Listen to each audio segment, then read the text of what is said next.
বেগম খালেদা জিয়াকে মৃত্যুর মুখে ঠেলে দিয়েছে এই পতিত স্বৈরাচারের গোষ্ঠী। আজকে ফেসবুকে তারা মায়া কান্না করছে, দেখেন নাই? পোস্ট দিয়েছে, সমবেদনা জানাচ্ছে। কিছু ভাই এটা দেখেই আবেগপ্রবণ হয়ে গেছে। এই তো বললাম না, বাঙালি খুব তাড়াতাড়ি সবকিছু ভুলে যায়। ভুলে গেছেন তাই না? এই বেগম খালেদা জিয়াকে বিদেশে গিয়ে চিকিৎসা গ্রহণের সুযোগ এরা করে দেয় নাই। তাকে অন্যায়ভাবে তাকে কারাগারে রেখেছে, মিথ্যা মামলা দিয়ে কষ্ট দিয়ে রেখেছে। বরং এরাই তাকে জেলখানায় বছরের পর বছর কষ্ট দিয়ে এরা তাকে মৃত্যু মুখে ঠেলে দিয়েছে। দুনিয়া থেকে চলে গেছেন সাবেক 3 বারের প্রধানমন্ত্রী বেগম খালেদা জিয়া, অত্যন্ত ভদ্র মহিলা। তিনি আলেমদেরকে সম্মান করেছেন, এজন্য আলেমরাও তাকে সম্মান করতেন। এই ভদ্র মহিলা কোনোদিন কোনো আলেমদেরকে খাটো করে কথা বলেননি। কোনো বক্তব্য আপনারা ফেসবুক বা ইউটিউবে দেখাতে পারবেন আলেমদেরকে খাটো করে কথা বলেছে? কিন্তু আমার দেশে আরেক রাবেয়া বসুরি জাতির ঘাড়ে চেপেছিল। এই মহিলা সুযোগ পাইলেই খালি আলেমদেরকে আজে বাজে শব্দ চয়ন করে কথা বলতো। মরহুম আল্লামা আহমদ শফি রাহিমাহুল্লাহ এর মতো এত বড় আলেমকে এই মহিলা পার্লামেন্টে তেতুর হুজুর বলেছে। এই মহিলা কোরআনের পাখি আল্লামা দেলাওয়ার হোসেন সাঈদী, শহীদ আল্লামা দেলাওয়ার হোসেন সাঈদ রহমাতুল্লাহ আলাইহিকে কথায় কথায় যুদ্ধাপরাধী, মানবতা বিরোধী, দর্শনকারী বলেছে। নাউজুবিল্লাহি মিন যালিক। আর যিনি মারা গেলেন বেগম খালেদা জিয়া, তিনি আল্লামা সাঈদীকে অত্যন্ত সম্মান করতেন। এই দুই মহিলার মধ্যে পার্থক্য আছে না নাই? ওই বালুর ট্রাকের কথা মনে আছে আপনাদের? ওই যে বালুর ট্রাক দিয়ে আটকাই দিছিল না, ওই দিনের বক্তৃতাটাও আমি শুনেছি, আপনারা অনেকে শুনেছেন। যে এই মহিলা যেভাবে স্বৈরতন্ত্র চাপিয়ে দিয়েছে, আলেমুল আমাদেরকে কষ্ট দিচ্ছে, রক্ত ঝরাচ্ছে, জেলে ভরে রাখছে, আলেমুল আমাদের চোখের পানি অভিশাপ হয়ে তার উপরে গজব হয়ে ফিরে আসবে। বেগম খালেদা জিয়ার কথা এগুলো। তো বেগম খালেদা জিয়া দুনিয়া থেকে চলে গিয়েছেন। আমি বলতে চাচ্ছিলাম বাংলাদেশের মানুষের একটা খাসলত হলো, একটু আগে কি বলছিলাম, তাড়াতাড়ি সব। বেগম খালেদা জিয়াকে মৃত্যুর মুখে ঠেলে দিয়েছে এই পতিত স্বৈরাচারের গোষ্ঠী। আজকে ফেসবুকে তারা মায়া কান্না করছে, দেখেন নাই? পোস্ট দিয়েছে, সমবেদনা জানাচ্ছে। কিছু ভাই এটা দেখেই আবেগপ্রবণ হয়ে গেছে। এই তো বললাম না, বাঙালি খুব তাড়াতাড়ি সবকিছু ভুলে যায়। ভুলে গেছেন তাই না? এই বেগম খালেদা জিয়াকে বিদেশে গিয়ে চিকিৎসা গ্রহণের সুযোগ এরা করে দেয় নাই। তাকে অন্যায়ভাবে তাকে কারাগারে রেখেছে, মিথ্যা মামলা দিয়ে কষ্ট দিয়ে রেখেছে। বরং এরাই তাকে জেলখানায় বছরের পর বছর কষ্ট দিয়ে এরা তাকে মৃত্যু মুখে ঠেলে দিয়েছে। আপনাদের সমস্যা হলো আপনারা ভুলে যান সব। বাঙালির এটা একটা কমন খাসলত, তাড়াতাড়ি ভুলে যায় সব। কি করে এত তাড়াতাড়ি ভুলে গেলেন সব? এত তাড়াতাড়ি সব ভুলে যায়েন না। আজকে ওরা আবার ফেসবুকে মায়া কান্না করছে, আপনারা দেখছেন কিনা? অনেকে আবার এটা দেখে একদম তেলতেলা হয়ে গেছে গো। সব ভুলে যান আপনারা। বেগম খালেদা জিয়ার জন্য দোয়া করছি। মানুষ হিসাবে অনেকেরই আমাদের ভুল ত্রুটি থাকে, থাকে না? থাকে। আমরা দোয়া করছি আল্লাহ তার ভুল ত্রুটিগুলো মাফ করে দেন। আল্লাহ তার ভুল ত্রুটি মাফ করে দিয়ে আল্লাহ তার ভালো আমলগুলো কবুল করেন। ভুল ত্রুটি মাফ করে আল্লাহ তাকে জান্নাত দিয়ে দেন। আমি 2 নাম্বার পয়েন্ট বলছিলাম ন্যায় বিচার। তো ন্যায় বিচার থাকলে কি বেগম খালেদা জিয়া এই অবস্থা হতো? ন্যায় বিচার থাকলে কি আল্লামা সাঈদীর এই পরিস্থিতি হতো? ন্যায় বিচার থাকলে কি উসমান হাদিকে চিনেন আপনারা? আহারে, চিনে মানে কি, মরেও ছেলেটা মরে নাই, এখনো অমর হয়ে আছে আমাদের। সুবহানাল্লাহ পড়ে। আল্লাহর পথে যারা জীবন দিল তাদেরকে মৃত বলো না, ন্যায়ের পথে যারা শহীদ হলো তাদেরকে মৃত বলো না। অন্যায়ার মিথ্যার সাথে আপোষ করেনি তারা কোনো মতে, লাল তাজা খুন ঢেলে দিয়ে গেছে এই নগরীর বহুরাজ পথে। মৃত্যু তাদের কাছে নয় তো মৃত্যু আরেক নাম নবজীবনের। হে খোদা মৃত্যুর এই বাসনা, হে খোদা মৃত্যুর এই কামনা, দাও অন্তরে সব মুমিনের, তাদেরকে মৃত বলো না। শহীদরা মরে না, এরা মরেও অমর হয়ে থাকে, এরা মরেও মানুষের হৃদয়ে বেঁচে থাকে। ঠিক না বেঠিক? রব্বুল আলামিন মানুষের জীবনকে হেদায়েতের পথে পরিচালনার জন্য সত্য, সঠিক, নির্ভুল এবং জান্নাতি পথে পরিচালনা করার জন্য এই কোরআন নাজিল করেছেন। আর এটি এমন এক কিতাব, আমাদের জীবন পরিচালনার যত রকম নীতি দরকার, আমাদের নিজেদের ব্যক্তিগত জীবনের সকল নীতিমালা, পারিবারিক নীতিমালা, সামাজিক নীতিমালা, পরিবার নীতি, সমাজ নীতি, অর্থনীতি, রাষ্ট্রনীতি, পন্থীনীতি, সন্ধিনীতি, আন্তর্জাতিক নীতি, মানুষের জীবন পরিচালনার যতগুলো দিক এবং বিভাগের জন্য যত রকমের নীতিমালা দরকার, সকল দিক এবং বিভাগের সকল নীতিমালার মূল নীতি সমূহ এই কোরআনের ভেতরে যিনি ঢুকিয়ে দিয়েছেন, গলার আওয়াজ বড় করে বলেন তিনি কে? এজন্য রব্বুল আলামিন কোরআনুল কারীমের 16 নম্বর সূরা সূরাতুন নাহলের 89 নম্বর আয়াতের শেষাংশে বলছেন, ওয়ানাজ্জালনা আলাইকাল কিতাবা তিবয়ানান লিকুল্লি শাইইন ওয়া হুদান ওয়া রাহমাতান ওয়া বুশরা লিল মুসলিমিন। আর আমি আপনার কাছে এমন এক কিতাব নাজিল করেছি যার ভেতরে তিবয়ানান লিকুল্লি শাই, সবকিছু আমি সন্নিবেশিত করেছি। মানুষের জীবন পরিচালনার জন্য যা যা প্রয়োজন, যা যা দরকার, সব এই কোরআনের ভেতরে আছে না নাই? আস্তে বলবেন না, জোরে বলেন আছে না নাই? রব্বুল আলামিন কোরআনুল কারীমের 6 নম্বর সূরা সূরাতুল আনআমের 38 নম্বর আয়াতের শেষাংশে বললেন, মা ফাররাতনা ফিল কিতাবি মিন শাইইন সুম্মা ইলা রাব্বিহিম ইউহশারুন। কোনো কিছু এই কিতাবের ভেতরে বাদ দেওয়া হয় নাই। আপনাদের জীবন পরিচালনার জন্য যা যা দরকার সব এই কোরআনের ভেতরে আছে না নাই? অবাজি অকল মুখ দিয়া হতা বাইন নইব। ঠান্ডা ধরছে নাকি আপনাদের? চকরিয়ার মানুষ তো এরকম না। চকরিয়ার মানুষ কথা বলে আলোচনায়। খাওয়া দাওয়া করেছেন সবাই? তাহলে আপনাদের জীবন পরিচালনায় যা যা দরকার সব কোরআনে আছে তো? নাকি আপনাদের সন্দেহ আছে? পরিবার কেমনে চালাবেন কোরআনে আছে? আদালত কেমনে চালাবেন কোরআনে আছে? সমাজ কেমনে চালাবেন আছে? অর্থনীতি কিভাবে চালাবেন আছে? দেশ কেমনে চালাইতে হয় এটা কোরআনে নাই? জি নাকি নাই? অনেকে বলে ইসলাম আর রাজনীতি আলাদা। ব্যাকল, ইসলাম আর রাজনীতি যদি আলাদা হয় তাহলে আল্লাহর রাসূল 10 বছর মদিনার রাষ্ট্র কার নীতিতে, কার আইনে পরিচালনা করলেন? আল্লাহর নবী 10 বছর আল্লাহর দেওয়া কোরআনী আইনে রাষ্ট্র ব্যবস্থা প্রবর্তন করে উম্মতকে শিখিয়েছেন যে এই কোরআন দিয়ে উম্মত নামাজ পড়বে, একই কিতাব কোরআন দিয়ে উম্মত তার রাষ্ট্রকেও পরিচালনা করবে।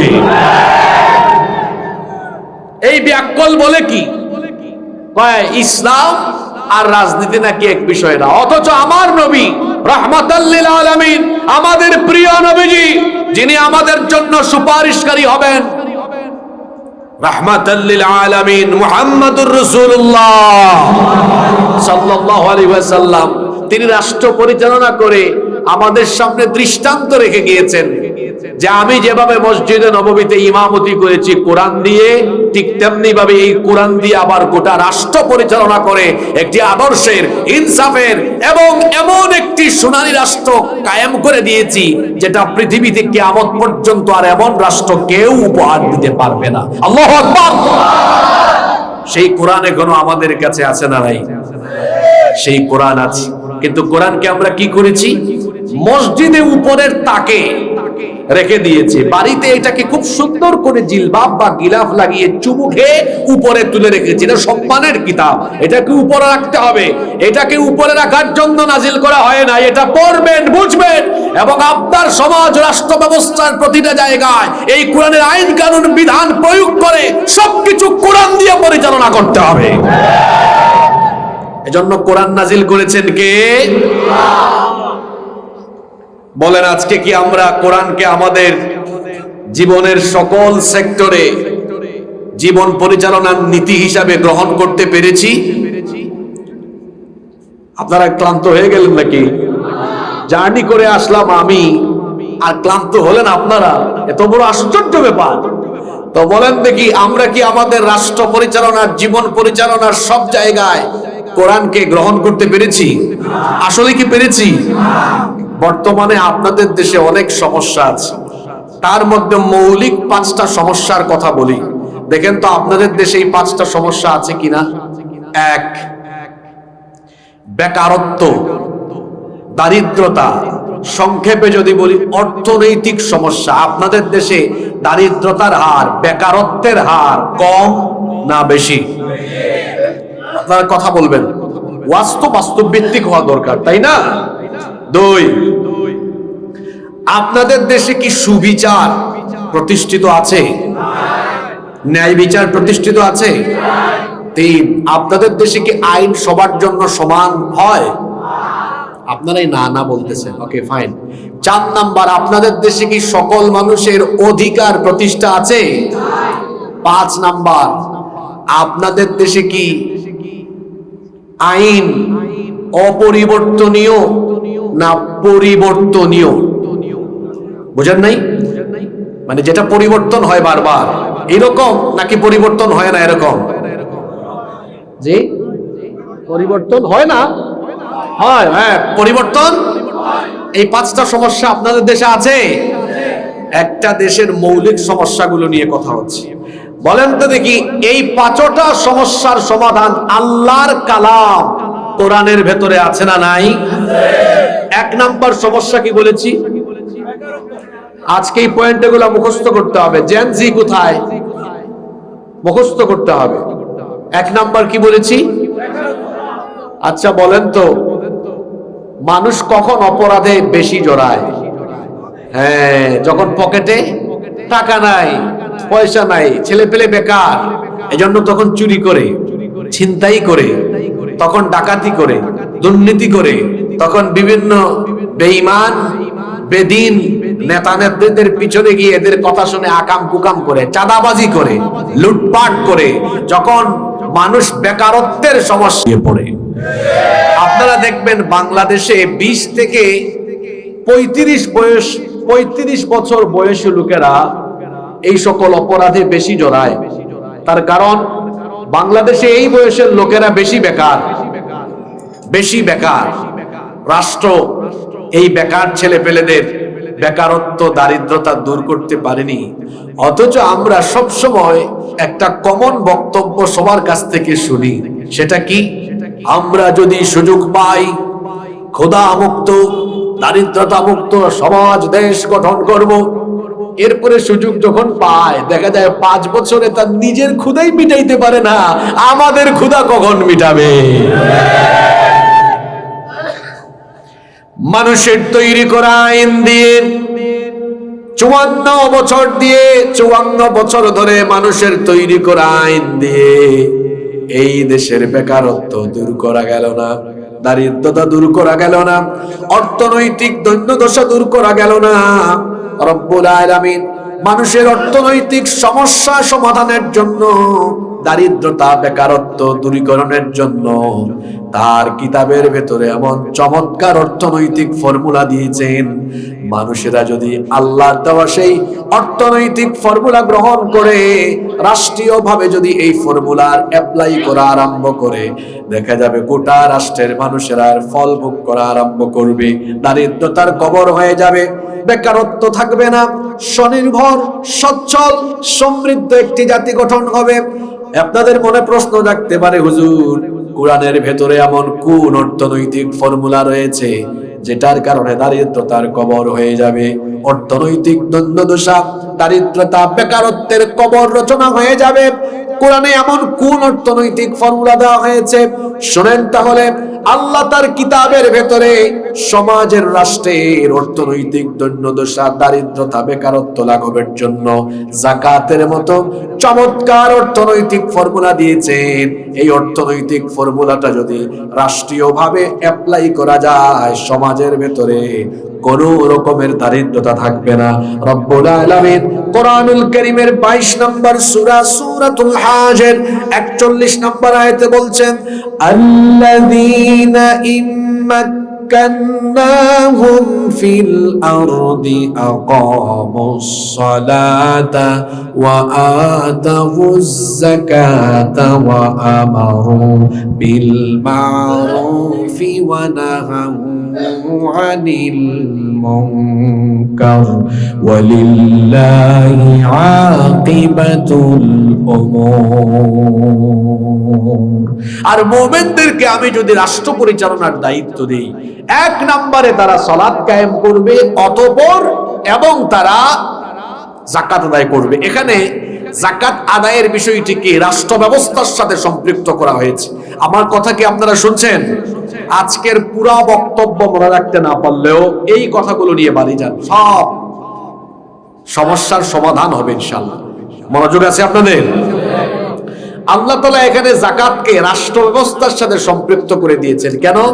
কারণ যাকাত যতদিন না রাষ্ট্র ব্যবস্থার সাথে সম্পৃক্ত হবে, অর্থাৎ কালেকশন আর ডিস্ট্রিবিউশন, আদায় আর বন্টন যতদিন না রাষ্ট্র করবে, ততদিন পর্যন্ত মানুষ বহুবিধ ফায়দা পাবে না এবং বেকারত্ব দূর হবে না। আপনাদের দেশে শতকরা 98% মানুষের যাকাত আদায় হয় না। তারা যাকাতের নামে শাড়ি লুঙ্গি কিনে গরিবদের মধ্যে শাড়ি লুঙ্গি বিতরণ করে গরিবের সাথে তামাশা করে, কেউ বা আবার যাকাতের নামে 2, 4, 500 টাকা ছিটিয়ে দিয়ে গরিব মানুষের সাথে তামাশা করে। এরা আসলে যাকাতের সিগনিফিকেন্স বা তাৎপর্য এখনো বুঝে নাই। যাকাত এর বিধান দেওয়া হয়েছে যাতে করে সমাজের দারিদ্রতা, অভাবী, অসহায়, গরিব যারা আছে তাদের দারিদ্রতা দূর হয়ে যায়। আমরা যাকে যাকাত দিব সেজন্য আগামী বছর আর যাকাত না খায়। আপনাদেরকে বোঝানোর জন্য আমি 2টা উদাহরণ দেই, আমার দিকে তাকান, মনোযোগ আছে সবার? এই খুঁটাখালিতে যাকাত তো সবার উপর ফরজ হয় না, তাই না? যাদের কাছে নেশাব পরিমাণ মাল আছে। আমরা একটা কাজ করলাম যে এই এলাকার নাম নয়াপাড়া, তাই না? এই নয়াপাড়া গ্রামে কিছু মানুষের যাকাতের টাকাগুলো আমরা এক জায়গায় নিয়ে আসার চেষ্টা করলাম। যাদের কাছে নিসাব পরিমাণ মাল আছে, গিয়ে বললাম, ভাই আপনাদের যাকাতের টাকাগুলো দেন তো, এক জায়গায় করি। এরকম বেশ কয়েকজনের থেকে যাকাতের টাকা এনে আমরা জমা করলাম। এর পরিমাণ হলো, মনে করেন 2 লক্ষ টাকা। কথা বুঝে থাকলে বলেন, কয় লক্ষ টাকা? আমরা যদি চাই এই 2 লক্ষ টাকা 500 করে বিতরণ করলে সর্বমোট 400 জন মানুষের মধ্যে তা বিতরণ করতে পারবো। কিন্তু আপনারা বলেন তো, এই 2 লক্ষ টাকা জন প্রতি 500 করে 400 জন মানুষকে দিলে এরা কি ধনী হয়ে যাবে?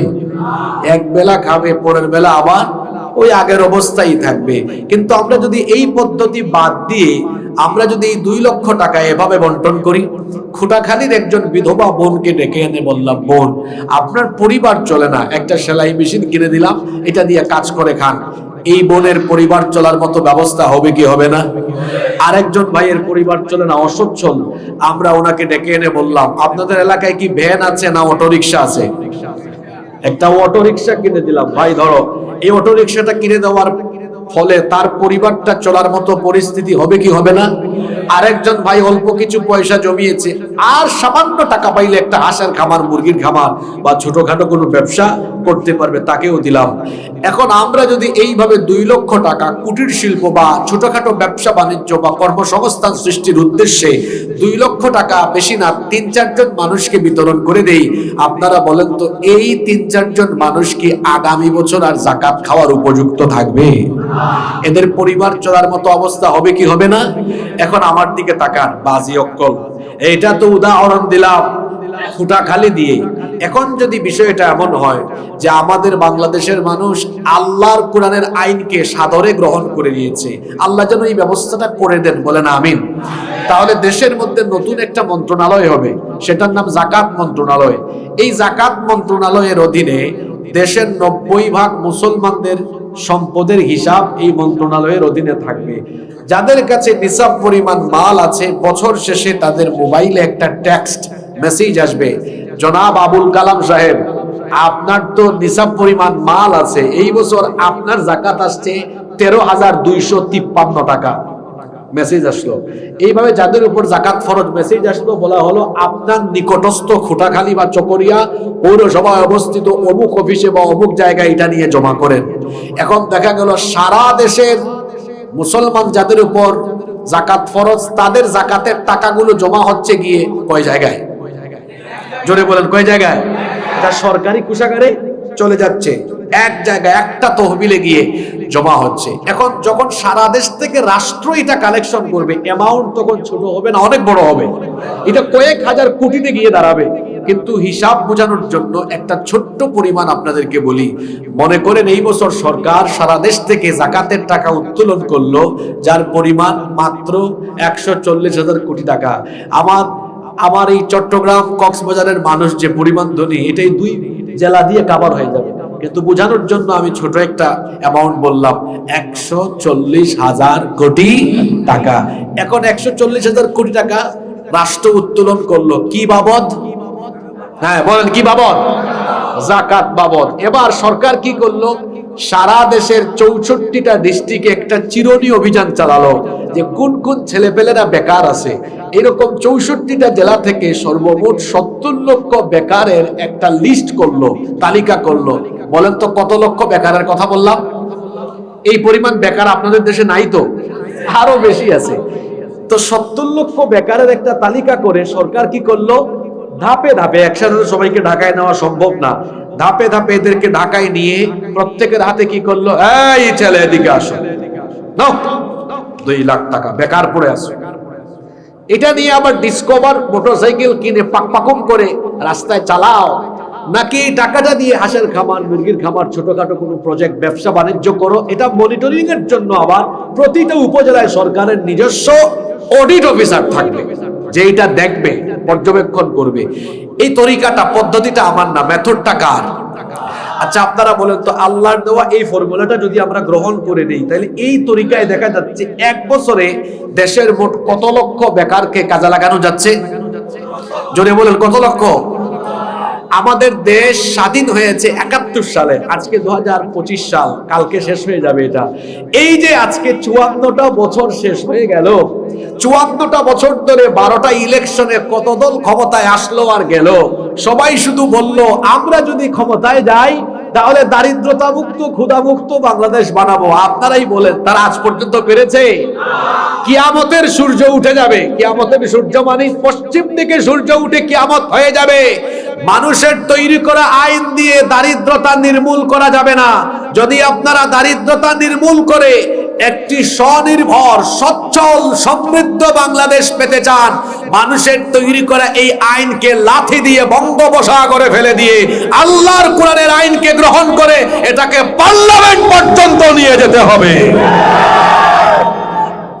54 বছর ধরে প্রতারকের দল প্রতারিত করেই যাচ্ছে আমাদেরকে, শুধু বলে আমরা একটু সুযোগ পাই না, ক্ষুধামুক্ত বাংলাদেশ গঠন করবো। আমরা দেখছি তো, হ্যাঁ সুযোগ পাইলে 5 বছরে তার ক্ষুধা মিটে না, বাইরে বাড়ি বানায়, আমেরিকায় বানায়, কানাডায় বানায়, আরে বাপরে বাপ, চোরের চোর, তাও তার ক্ষুধা মিটে না।